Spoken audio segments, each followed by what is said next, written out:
Ano guys, ito na ang aming ayuda. Nag-share na yung aking kaibigan. Baga, sayang Michelle, wala ka naman. Sayang Michelle, yung isang kasama namin. Di bale yan sa kanya, marami siyang pagkain sa amo niya. Kaso lang, stressful naman siya sa amo niya. Ito, binigay ng kaibigan ko. Yung natanggap niyang ayuda na Christmas niya sa kaibigan niya din. Ayan, sinare niya din sa akin. Ayan. Ilagay ko na dito. Meron pa Oreo. Nakain ko na yung isang Oreo. Ito naman baon niya. Yung crepe. Ayan, Yung ganyan pagkain sa Saudi yan. Nagluto siya dito. Ayan. Sarap yan. May butter. Kape namin. O, pangkape namin.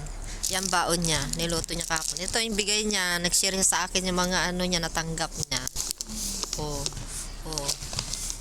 May prutas pa siya. O. Ilagay ko na dito guys. Ay, tago ko na. Dami may kape pa. May ano to, yung pasas, yung grapes. May Oreo. Dried grapes. Ito, tapos ito, parang siyang biskwit. Ano yan? Wafer. May ganyan Prawns. Prawns na dried. Ang dami Kape latte. Kape, ang ganda Ang sarap hazelnut na kape, latte. Wow, latte. Latte. Meron pang granola no added sugar, fruits and nuts. Meron pa siyang binigyan pang cornflakes. Meron pang ito sausage, chicken burst sausage. Kainin mo lang to, no? Salamat naman. Nakapag-share, nakatikim ako ng ayuda niya. Sabi nga nila, share your blessing. Share your blessing. Kasi the more you share, the more blessing you receive. Tama. Kain tayo, guys. Sipon ko, Diyos ko. Tumutulo. Hindi ko nga expect na ganyang karami yung ibibigay niya, guys. Oo. Sabi lang niya sa akin yung gatas lang at saka lotion at saka yung jacket. Ready niya talaga yan. Abay, grocery naman na pala yung kanyang ibibigay. Ang kasaway. Ang dami. Matagal natin maubos to. Iba talaga, pagka mabuti kang sarap. tao, mabuti din ng ano din si Lord ng mabuting tao din. Baga, nagtanim ka ng mabuti. Kaya ako naman Aano ka din ng mabuti. Sana someday gawin din ako instrumento ni Lord na makatulungan ko yung mga nangangailangang speaking of matulungan, bakit kahapon nung kuwan, may nakasalubong ako matanda nang hihingi ng pangkain niya. Pero malakas pa naman siya bakit. Ano yung chicks? Yung Pilipino, tapos yung chicks pa. Lalaki?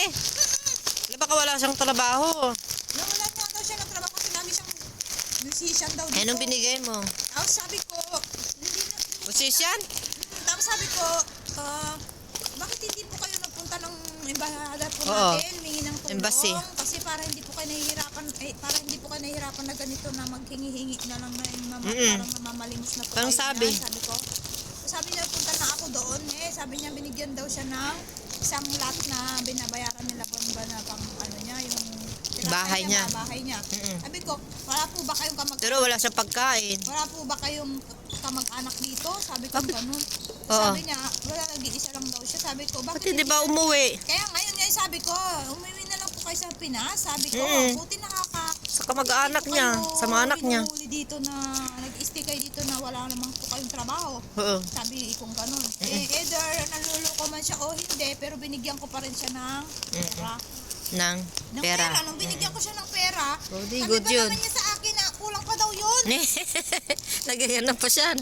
Naghingi pa. Pasensya na po, sabi kong ganun. Pares lang tayo na sakto lang po yung pera, at saka yung dala ko budget. lang pong pera ay budget po para sa amo ko po yun, sabi ko.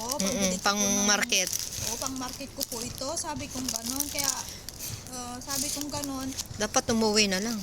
Oo, sabi ko, pasensya na po kasi yan na lang po talaga yung barya ko, sabi kong ganun. Tapos nung Meron pa.